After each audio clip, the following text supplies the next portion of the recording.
What up guys, it's your boy Rain Fentes. So matagal-tagal din tayo hindi nakapag-video. So for today's video guys is maiba tayo. Hindi ito tungkol kay Primo, kundi tungkol sa ating Aerox 155 version 2. So magchi-change oil tayo guys at ipapakita ko sa inyo yung step by step kung paano mag-change oil or DIY change oil ng ating Aerox V2. So let's go!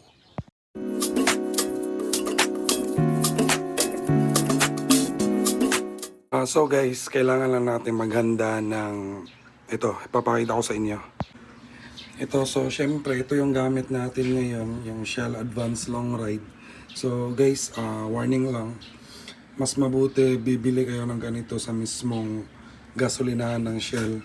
Huwag dun sa mga shop kasi minsan yung binibenta is peke. So, mas mainam na bibili talaga tayo doon sa mismong Shell. So, 1 liter nga pala to guys. So, ang gagamitin lang natin dito is 900 ml. So, try lang natin tansyahin kung gaano karami.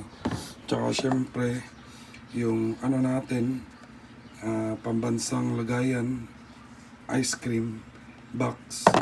Tapos, ito, ratchet na, tsaka socket na 12mm. So, let's go.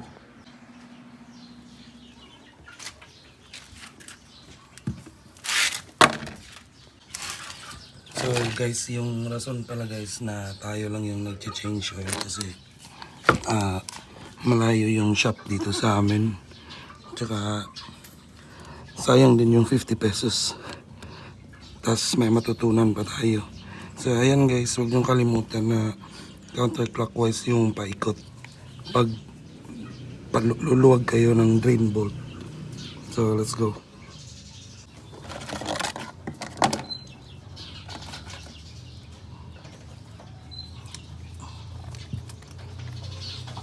Alalay lang guys.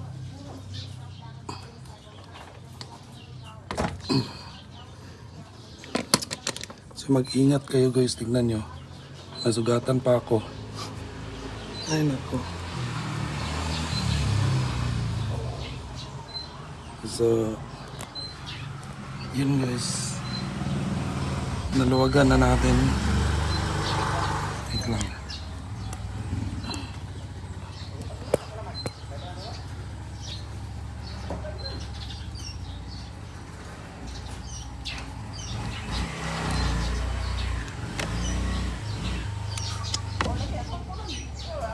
So, hindi pa naman masyadong maitim guys. So, tingnan nyo yan guys.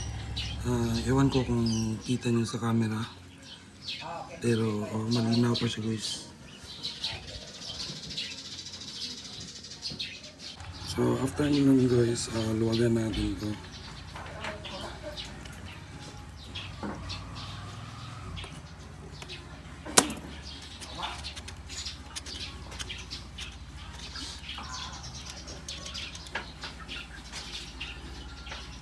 So, nag-change oil tayo guys ng around 1,600 odo or minsan 2,000. So, okay lang yun guys. Depende yan sa driving style nyo. So, ito, ginagamit ko araw-araw pero bahay, eskwelahan lang. So, let's go. So guys, huwag nyo palang kalimutan, dapat may imbudo kayo or ganito. Para pag magsalin kayo ng oil, di kayo mahirapan. Yun lang. So, ayan guys, na-drain na siya. Huwag niyong kalimutang ibalik to bago kayo magsalin ng oil. Teka lang.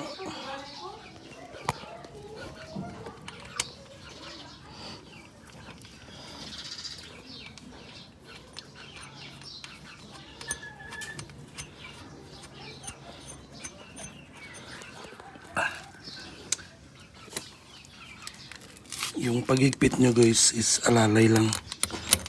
Huwag yung masyadong mahigpit. Hindi naman yan maglilik kasi may ano naman yan eh.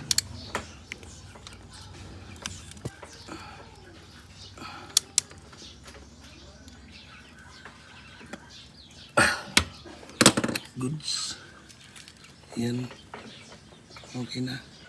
So magsasali na tayo ng oil. Let's go.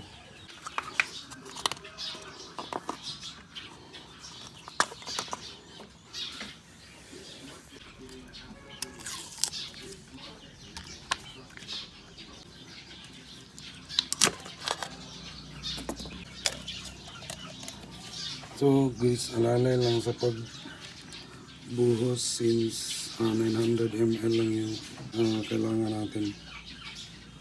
So let's go.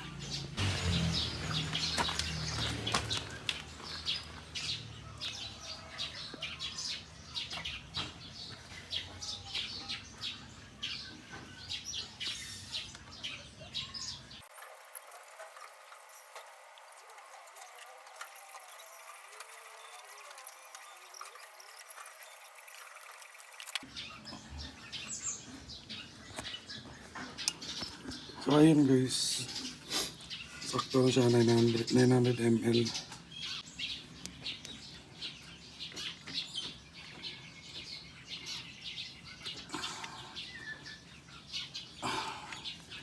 Okay. Okay na guys, tapos na. So guys, yung tanong ng lahat, kung paano i-reset yung oil indicator niya. So, hanapin mo lang yung trip.